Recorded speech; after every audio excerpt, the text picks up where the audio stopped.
Նիկոլ Փաշինյանը գրառումներ է անում եւ մի հարցի պատասխան է ակնկալում։ Մենք իհարկե ծանոթ ենք եկեղեցու մայրաթորի հայտարարությանը եպիսկոպոսատ ժողովից հետո, բայց ի վերջո այդ հարցի պատասխան պետք է հնչի։ Այդ հարցի պատասխանը հնչել է 1997 թվականին հոկտեմբերի 27-ին, երբ որ Վեհափար Հայրապետը ազգային եկեղեցական ժողովի կողմից ընտրվեց ամենայն հայոց կաթողիկոս։ Վեհափարի անձին վերաբերող բոլոր հարցերի պատասխանը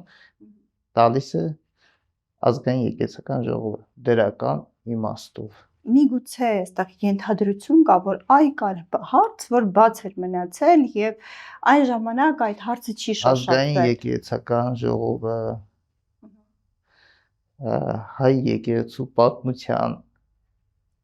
չափ պատմություն ունի։ Ազգային եկեղեցական ժողովի որոշումները չեն քննարկվում, այդտեղ ողջ հայության կամքն ու որոշումն է